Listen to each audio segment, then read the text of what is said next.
Touching hearts and strengthening lives since 1904, Bethesda Lutheran Homes and Services Incorporated provides supports, resources, and worldwide outreach to people with developmental disabilities.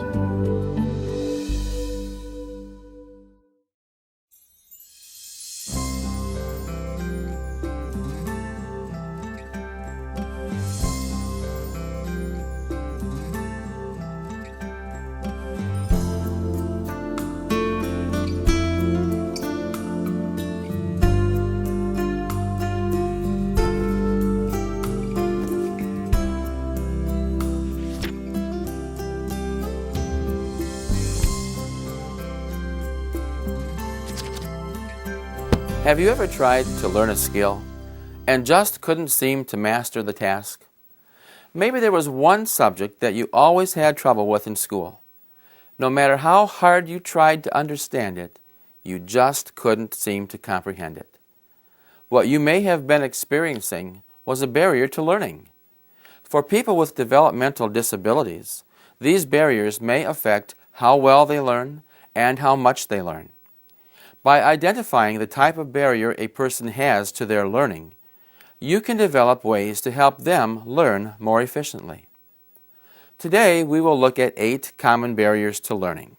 These barriers include limited learning capacity, short memory span, processing deficits, short attention span, poor cause and effect reasoning, inability to think in abstract ways, inability to generalize, and limited environmental interaction. To begin, I would like you to remember these 5 words: dog, cookie, tire, rich, hot. You will need them later during this session. For people with developmental disabilities, a common barrier to learning is a limited learning capacity. This means that the person, just like you and me, has limitations in how much they may be able to learn. There are a number of things that can affect how much a person is able to learn or how well they can learn a new task. One of these is motivation. Remember when you were learning to drive? Did you do it perfectly the first time you got behind the wheel? Most likely not. It took months of practice to become a good driver. This is also true for a person who has a developmental disability. It may take lots of time and lots of practice before they learn a skill, but if they are motivated to learn it, they will keep trying. We also have to consider the fact that a person with a developmental disability may have significant limits on their abilities. Therefore, it becomes even more important that we help the person to evaluate and determine what are the most important things in their life. Then, diligently help them to learn the skills needed to achieve them. As you assist someone who has a limited learning capacity, it will help if you identify some key areas in their life. Ryan, it's been a while since we talked about some of the things that are important in your life and some things that you might want to see or do. Can you tell me a few things that are important to you? Computer classes. Computer classes? What are some things that we might need to do to make that goal? Computer lab. Computer lab. So you would like to get signed up for some classes? Yes. Yeah, we have to go to look up maybe different schools to find out what their prices are. And then do you have your own computer? My dad does. Your dad does, and that's something that you can use? Mm-hmm. So would you like to purchase your own? Yes. Yeah. What else do you have to do to take a class in school? It costs money, right?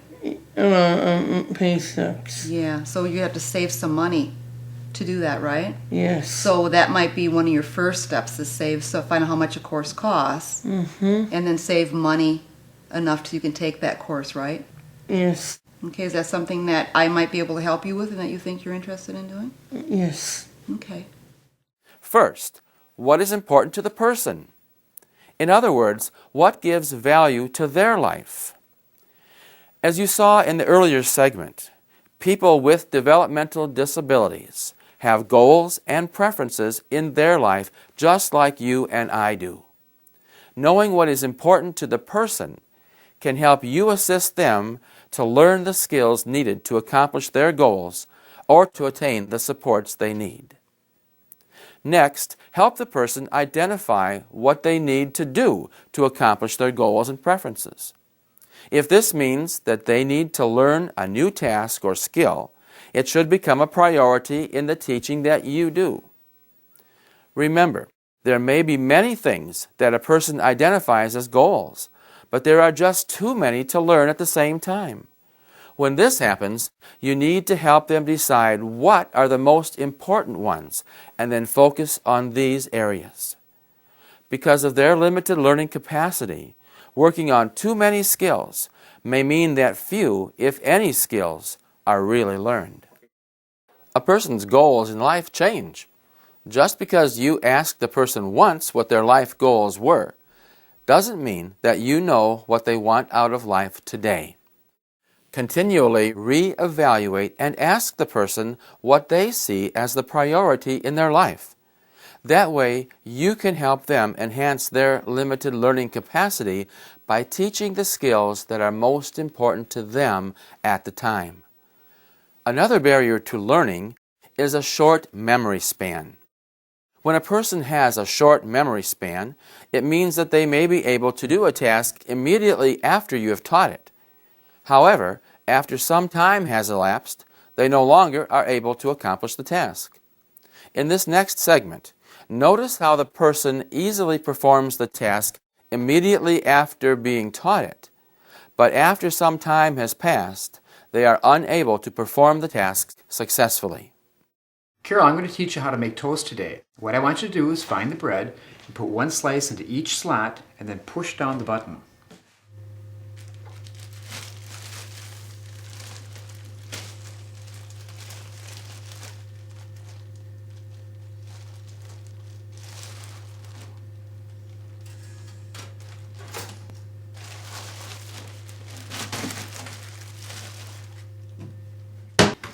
Thank you, Carol. Carol, could you make a couple more pieces of toast for me, please?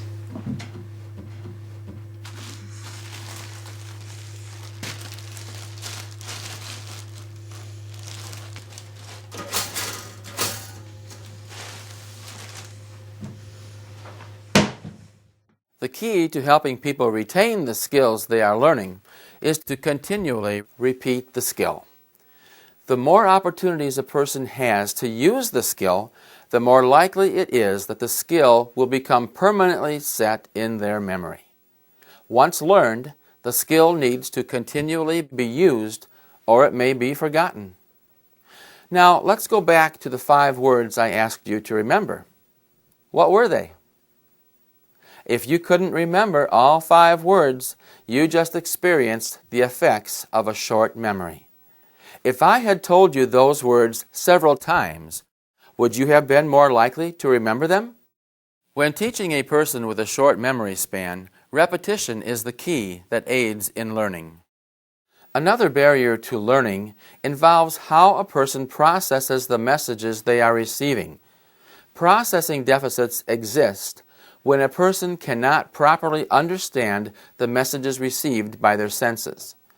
This does not mean that the senses do not work. It just means that the person cannot take the information that their senses are giving them and use it effectively.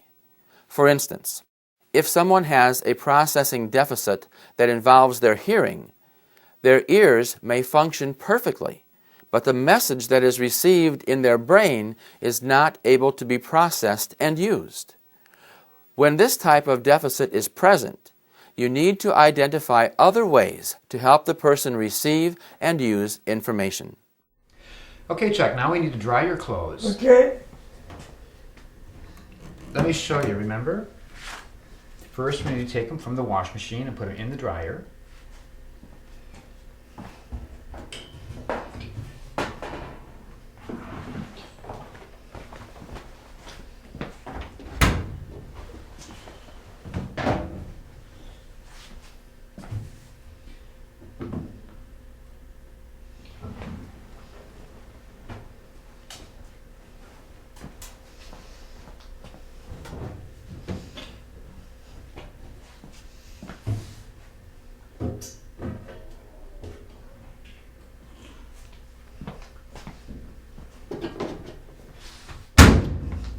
remember, we have to turn the dial.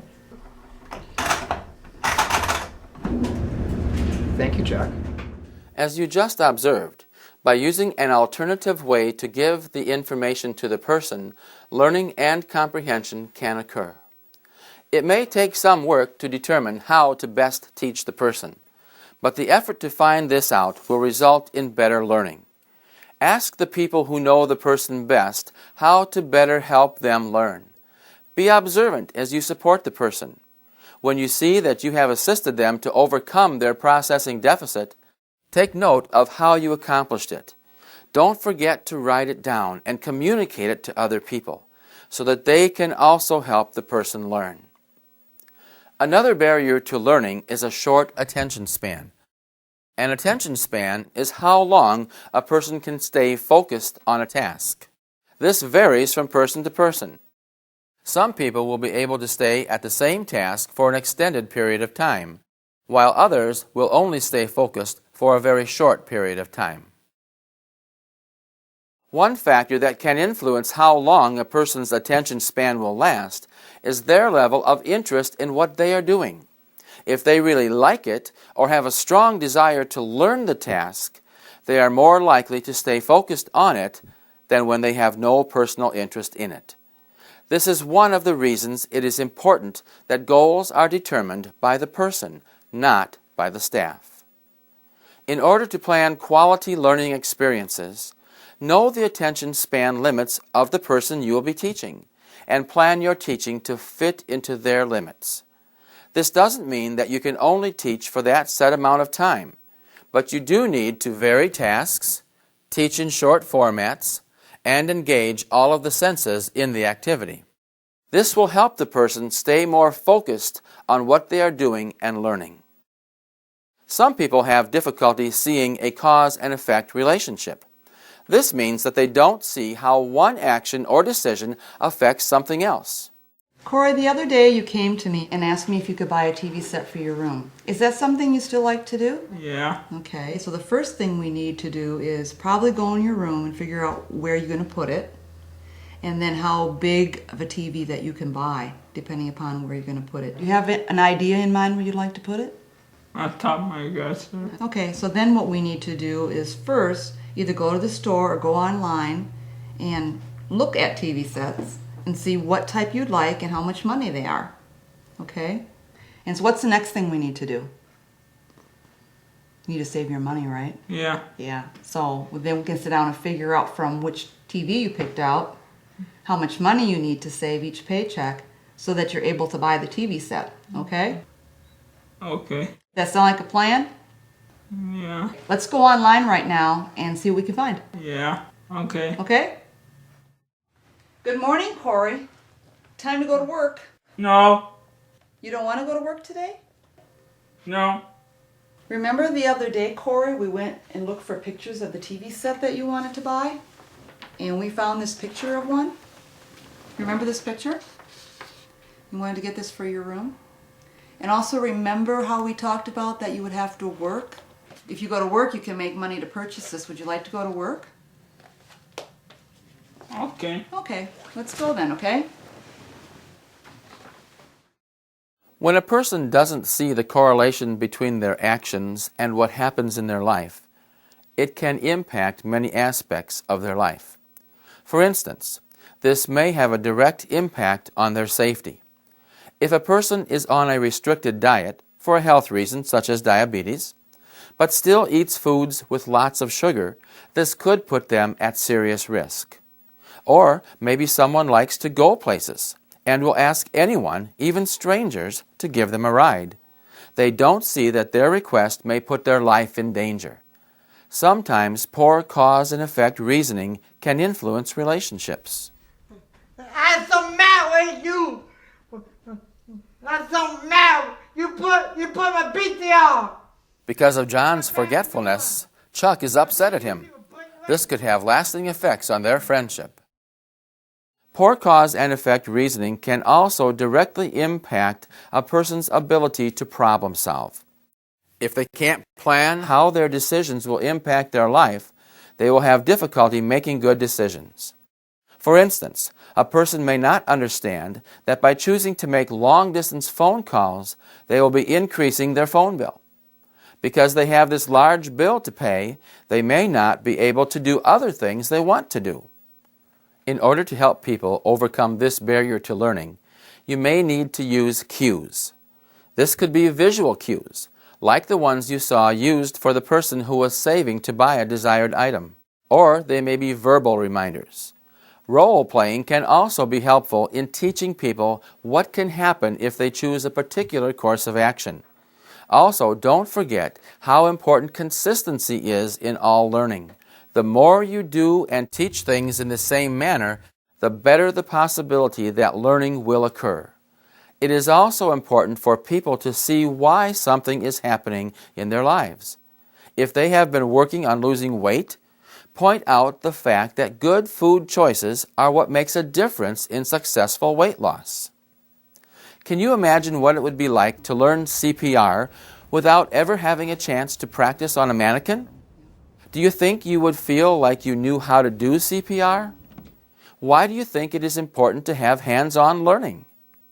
Basically, we all learn better when we have a chance to work with the real things. This is called concrete learning. The opposite of concrete learning is abstract learning. Abstract learning is any learning that does not involve the actual items or a close replica like the use of a mannequin for CPR. Abstract learning would also include teaching with spoken directions. Spoken language is abstract.